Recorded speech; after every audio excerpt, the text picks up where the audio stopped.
kita ada mission ya untuk terbangin pesawat. Tapi kita juga ada work environment juga. Kadang-kadang some people punya toleransi yang tinggi. Dan saya bukan yang setinggi itu, tapi saya tahu ada teman-teman yang lebih tinggi dari saya. Bisa mengabaikan kayak, oke, work environment screw it lah. Gue lihat transferan habis ini aja gitu. Yang penting missionnya done. Makanya saya tanya, kalau dulu ada CRM Anda lebih setuju atau dulu lebih baik pakai cara gebuk-gebukan? Ya CRM sebetulnya mungkin banyak kecelakaan yang Disebabkan oleh itu. Ya, kita langsung saja sebut Asiana Air 777 di San Francisco. Itu sudah keluar jurnalnya dari Embry-Riddle, ya kan. Terus kedua adalah Garuda di Jogja waktu itu. Itu terjadi CRM problem dan overrun ya dengan speed yang besar sekali. Dan dia dengan nadanya yang menantang, challenge gitu kan gitu. Dia bilang, Cap, I want to ask you something. Yes, gitu kan. Why don't you give me the flight? Dia bilang kayak gitu. Kenapa saya nggak dikasih kesempatan Saya terbang? dikasih terbang gitu. Ya saya marah di situ.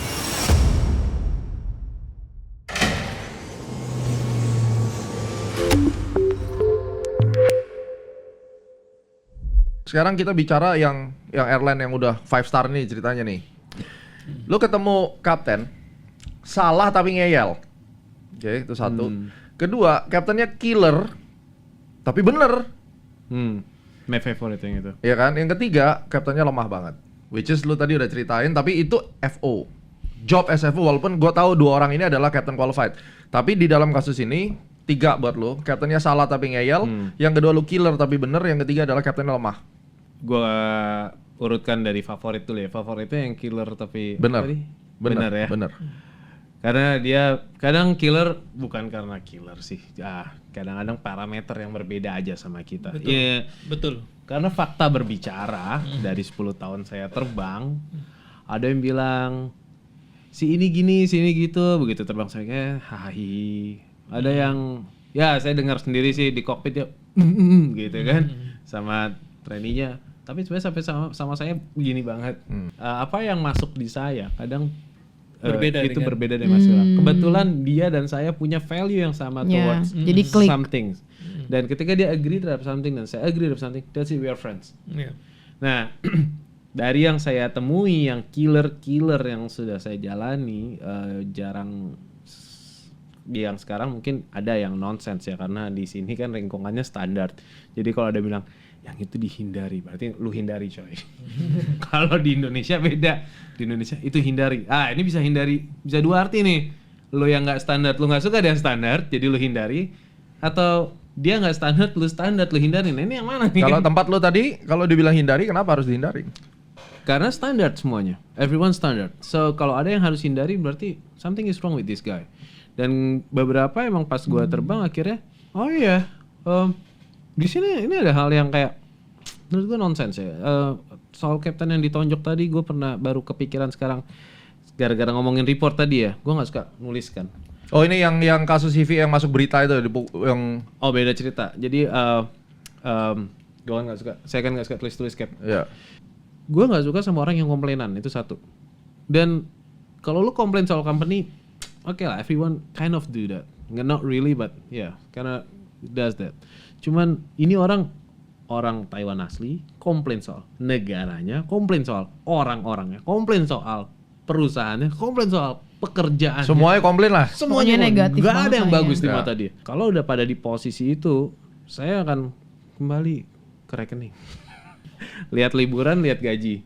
Selama masih bisa, saya bukannya mau diskriminatif. Oh, gaji gua nggak cukup. Nggak gitu, Pak. Ini di bagian yang nyebelin tadi. Tapi kalau dia killer dan bener, saya sih kebetulan nggak ada masalah karena biasanya kalau killernya itu dia bener standar, ya berarti terus apa yang mau kita rasakan. Satu rules buat saya.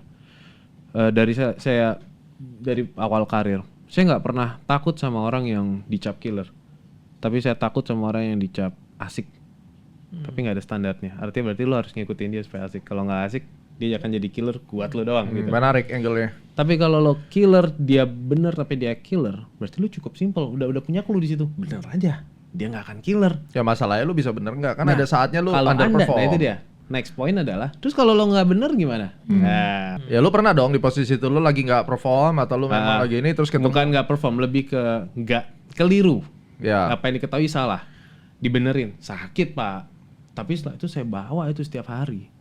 Saya bawa Jadi itu sikap lu menghadapi itu lu menerima ya? menerima banget. Harus mengakui Karena ya? itu kan kayak diurut. Ya oke. Terus di bagian kedua tadi yang itu yang favorit pertama. Terus yang kedua tadi apa tadi yang pertama? Kapten kan salah tapi ngeyel sekarang. Salah tapi ngeyel.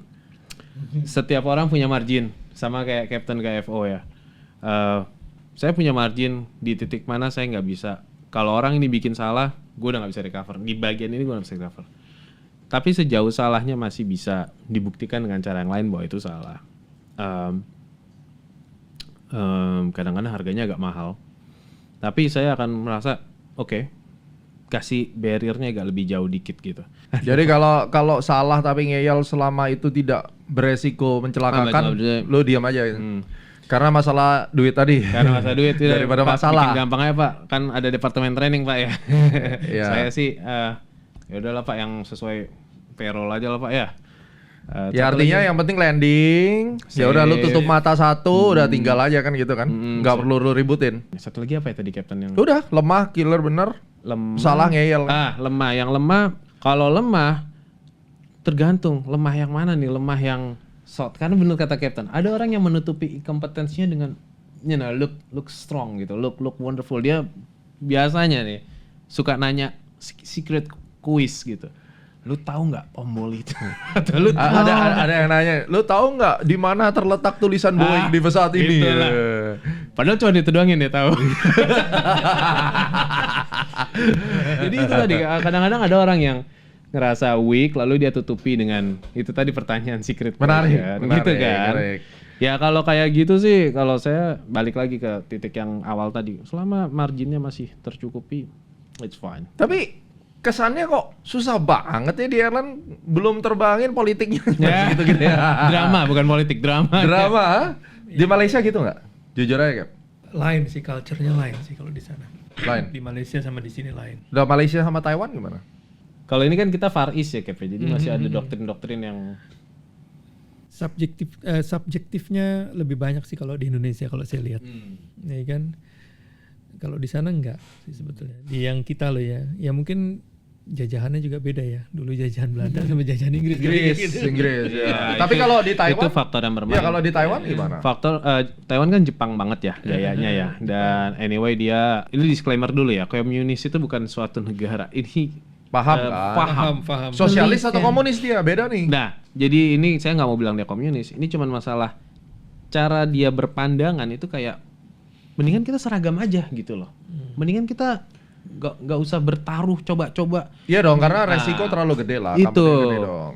Jadi bedanya sama yang western minded kan, western minded punya margin yang agak lebih tolerance ya, karena dia balik ke paham bahwa apa namanya yang common sense ini. Tapi di suatu company di sebelah sana ada yang merasa enggak, kita nggak bisa percaya common sense. Ada orang yang common sense segini, ada yang segini. Ya Maka ikutin bikinlah tempat seragam gitu. aja. Ah. Walaupun itu yang harusnya bisa kita end up 10 menit, dia Iya, end up-nya 40 menit, iya. yang penting ikutin common sense. Makanya di kita kalau expat terbang sama expat itu end up-nya beda sama Sama lokal. lokal dan expat. Berarti sebelum gua closing kesimpulan nanti, gua kasih kesempatan lu.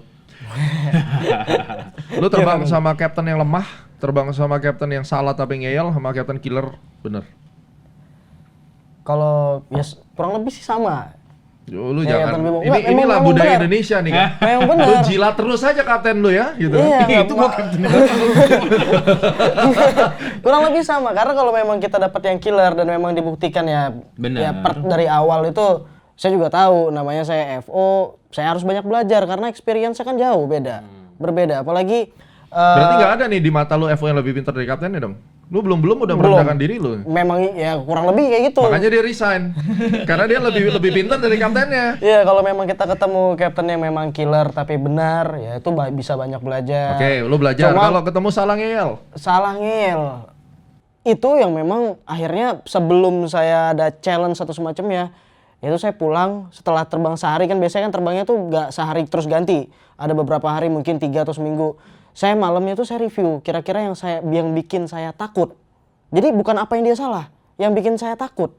Karena loh ini kemarin kayaknya nggak seperti ini. Oh saya kemarin nggak desain di sini. wah kemarin nih weathernya tiba-tiba nggak begini. Itu saya review dulu. Akhirnya kalau untuk maintenance area saya cari dari ForeFlight atau semacamnya. Saya coba usahain gimana saya punya poin semacamnya yang biar saya bisa tahu di altitude sekian udah safe. Jadi apapun besok di selama nggak busted itu saya masih aman. Jadi kayak gitu untuk ini saya nggak bisa juga. Marginnya itu tadi. Iya, saya belum bisa buat challenge kayak itu belum bisa karena pernah sekali saya challenge, saya nanya kenapa kayak kok kenapa kita kayak gini? Itu karena memang saya berdasarkan ketidaktahuan atau bilanglah kebodohan saya nih. Memang udah ini. Kamu kok kayak gitu sih? Lah kan aku udah bilang ini, wes gitu loh. Pakai logat Jawa lagi. Itu kalau something to do dengan safety, apa yang harusnya FO-nya lakukan kalau kayak gitu, Cap? Balik lagi, tergantung salary. Kalau memang bisa diselesaikan aman. Kalau memang selesai aman. Ini menarik podcastnya. Pilot Malaysia, Indonesia, Taiwan. Outcome-nya beda-beda. Saya kepengen tahu nih, sebetulnya killer itu apa ya? Nah, Killer itu apa tuh? karena Dalam apa nih? ente nggak pernah mungkin ya. Misalnya nih, gue sharing aja satu nih. Ada teman gue di salah satu company yang ya udahlah katakan itulah katanya. Itu kan Boeing ada footrest ya, ya kan? Dia taruh kakinya di footrest. Oke. Di hard time bos, sampai satu schedule selesai, schedule 5 hari. Karena kaptennya nggak taruh di footrest. Terus dia bilang, itu cuma buat kapten, FO nggak boleh. Yang kedua, orangnya beda. Ini teman baik gue literally. Turun dari tangga kru, dia pakai kacamata hitam. Terus habis dia. 3 bulan kasusnya. Dia telepon semua kapten. Lu terbang apa gini ya? Ini kapten, ini FO bajingan nih, FO laknat nih. Masa gua nggak pakai kacamata, dia bergaya pakai kacamata hitam. Itu yang deviate, itu yang kapten gila tuh. Gua ngomong, gua kalau ketemu kapten kayak gitu, gua lepas baru gua tonjok. I will do it. Gitu. Karena itu udah human rights kan larinya kan. Tapi itu nggak termasuk killer tapi benar kan itu? Nah, itu killer, tapi killer gila kan. Killer gila dong. Killer bener. Pinter. Mungkin lulusan terbaik Akademi Militer Air Force. Pokoknya kalau terbang selisih 5 derajat, gepok. Nah. Itu killer tapi bener. Memang skillful. Skillful. Dan dia berharap semua FO tuh skillnya kayak dia. Nggak mungkin kan Maverick, Top Gun bisa semua kayak dia. But it happened. Jadi killer itu pilot yang membuat hard time lah gitu aja. Iya, cenderungnya hard time. Hard time. Cuma ada juga yang dia nggak hard time. Dia cuma diem aja kadang. Gitu. Sebenarnya additional suggestion yang agak mind blowing buat saya adalah kejadian Fly Dubai di mana ya waktu itu? Rusia yang dia duck gitu. Kalau kita nonton di Air Crash Investigation ya, report terakhirnya dia nggak minor sih, tapi the contributor yang sebenarnya bisa preventif itu bisa terjadi adalah kalau si FO-nya asertif. Karena dari reportnya itu adalah FO-nya itu punya historical repetition dari airline sebelumnya, training sebelumnya bahwa dia less assertive. Terlalu ketakutan kayaknya. Bukan ketakutan. Nggak peduli juga. Dia hampir mirip kayak gua malah sebetulnya. Kayak dia punya marginnya agak dipanjangin dikit. Lama-lama kadang-kadang kalau udah panjang-panjangin terus akhirnya mager. Karena dia merasa yakin, ini kapten padahal kan ada faktor fatigue, ada faktor disorientasi, lupa bla bla bla gitu kan. Akhirnya dia lepas until it's too late gitu loh. Berarti kalau misalnya dihadapkan pada situasi seperti itu, misalnya it's something to do with safety, does the FO need to do something? Maksudnya apakah itu jadi berpengaruh ke the CRM itself and the cockpit? Ya kita itu sebetulnya ya tadi saya bilang partner, ya kan? At the end kita mau kita landing safe pulang ke rumah untuk ke family, itu kayak gitu. Jadi kita membuat suasana kokpit itu senyaman mungkin. Jadi semua bisa bekerja sama dengan baik, ya kan? Keunggulan dari kedua belah pihak itu bisa ditonjolkan, gitu kan kayak gitu. Jadi ya udah kayak gitu. Jadi harus membuat suasana kokpit itu kondusif gitu kayak gitu. Yang saya bisa simpulkan adalah begini. Kenapa saya bikin podcast ini? Saya kenal banyak kapten yang ugal-ugalan. Saya ketemu banyak kapten yang baik. FO yang brengsek, FO yang baik, instruktur yang parah, ya kan? Yeah. Banyak. I have a lot of stories. Cuma lu tahu, gue tuh nggak pernah mau share tentang perjalanan gue di aviation, karena my main business ibaratnya untuk aku di social media is finance. Tapi kalau one day ada orang mau tahu, I have a lot of stories tentang itu, makanya gue bikin podcast ini. Tapi kesimpulannya adalah, I'm amazed with you, karena kita nggak pernah ngomong CRM sebelumnya, ya kan? Gue bikin teori dan yang selalu gue ajarkan, I'm a flight instructor, I'm Navy Master, Gold Seal, yang selalu saya ajarkan kepada murid saya, I'm your captain today, but I'm human. I'm susceptible to any fatal mistakes every single day. Walaupun lu even hari ini bukan private pilot, you masih student pilot, please tell me if I made a mistake. Just let me know right away. Don't wait. Even kamu takut sama saya, just scold me. Karena satu teriakanmu itu bisa menyelamatkan kita berdua. That's what I always tell to all my students. Ya kan? Itu yang pertama. Yang kedua, yang tadi dia bilang partner itu benar. Karena apa yang selalu saya ajarkan adalah CRM, mau lu pakai teori all competencies segala macam itu BS lah. Semua kunci dari CRM setelah gue renungkan, gue pikir, gue baca banyak jurnal, cuma satu yang bisa CRM itu bekerja.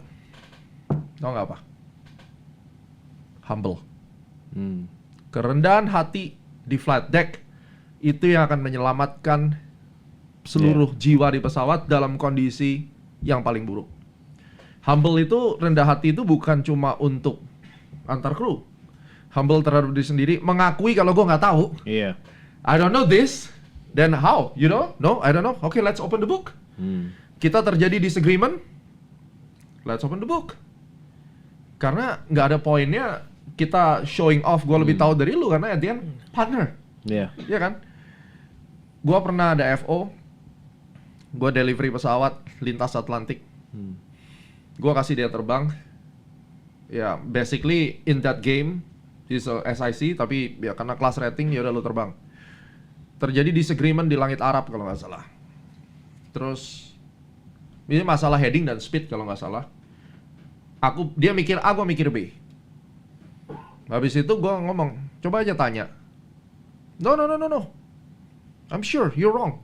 Oh, oke. Naik darah gue langsung. Satu, gue bos lu. Kedua, I'm the real PIC here, karena aku yang tersertified dan FAA approvalnya ke gue. Dan ketiga, gue kasih lu kesempatan terbang itu karena willingness gue. Dan yang paling fatal keempat, kita masuk di dalam disagreement nih. Kenapa lu nggak tinggal tanya ATC setelah gue udah kasih advice bahwa let's ask the ATC. Tapi attitude-nya dia, no, you're wrong. You know what I mean? I have control, ya kan? Gue maki dia. I scold him hard. Dia langsung down. I take control, you can go back, I will fly alone. Itu the first time ever in my life aku scold my partner. Karena sudah ada satu attitude yang humiliation itu namanya. Itu threat sih. Itu threats. Karena dia terlalu confidence. Dia confidence. Padahal gue udah ngomong, let's ask. Ternyata bener dia. Dan gue yang salah. But so what? Poinnya adalah, ini bukan siapa yang benar siapa yang salah. Poinnya adalah how you execute. Your attitude, ya. we agree on something yang benar gitu kan. Iya. Nah, that's CRM.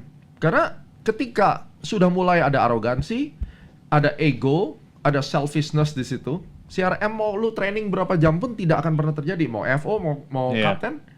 Dan ketika saya ketemu FO yang lemah, I'm fully agree with you. Jangan bikin dia stres. Even kalau dia cuma bisa calling doang, suruh dia call. Kita yang kerjain semua. Iya. Iya kan? Kalau ketemu captain yang lebih senior dari kita, yang ngajarin banyak hal yang unik-unik, non-standard, yang gue lakuin, gue terima kasih sama dia. Gue telan. Kenapa? Karena gue harus adapt.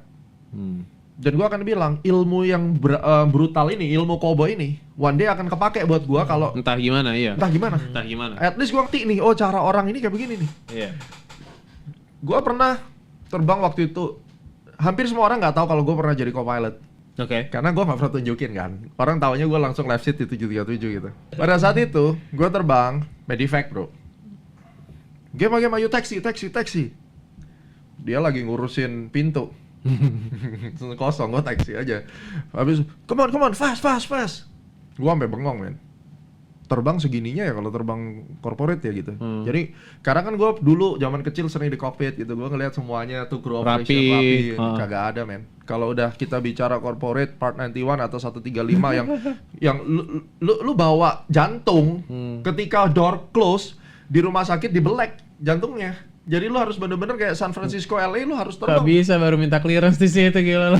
Jadi dia tutup, dia lagi keluar clearance. Once I close the door, ready to taxi. Jadi gua start engine, pintu tuh masih dibuka. Orangnya naik bawah tuh langsung taxi serot gitu. Itu gua frustasi. Gua bener-bener frustasi dan gua karena somehow corporate jet tuh pilotnya cuma itu doang. Lu pernah ngalamin kan?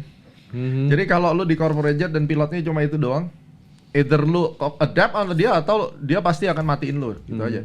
Dan gue harus catch up dengan speed yang kayak gitu. Makanya kalau yang pernah terbang sama gue kayak tangan setan, pokoknya seret selesai. Kenapa? Karena that's what I had zaman dulu corporate. Tapi ya gue mesti adapt. Ini kan ketemu captain yang kagak standar bro. Checklist kagak dibaca. Do whatever you want. Just bring me to the runway right away. Don't forget the flaps. That's it. That's what I need. Dia bilang, you can do any mistake you want, but don't forget to add the flaps. And then gear down saat landing.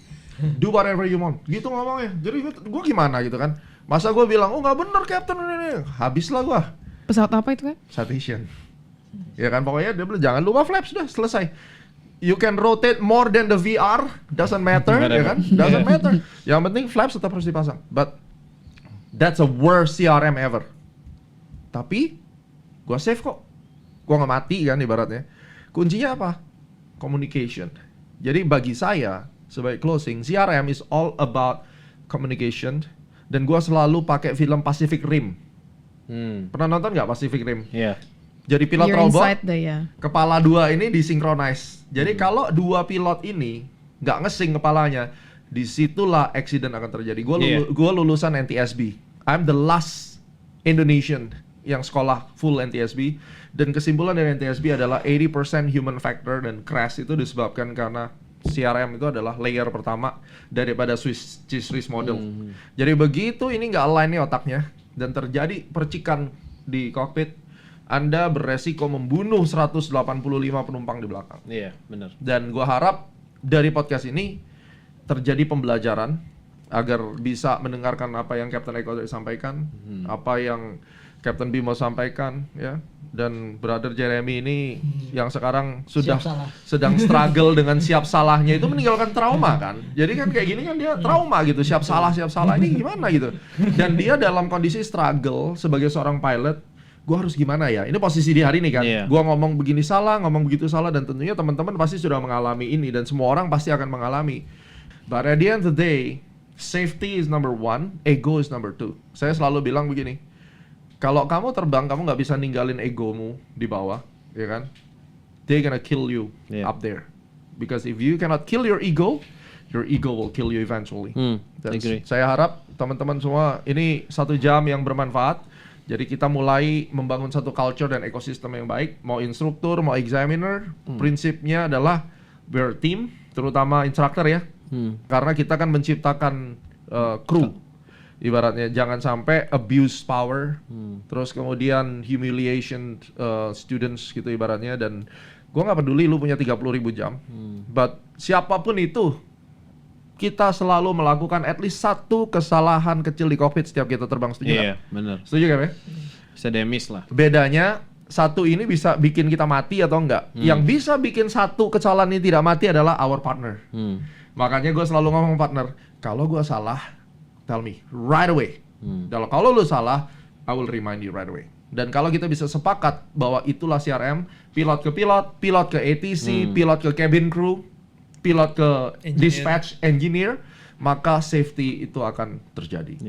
Terima kasih semuanya. Terima kasih Captain Eko. Semoga bisa ada yang dipetik di sini. Komen langsung di bawah dan nantikan Central Line Podcast berikutnya. Bye bye. Bye bye.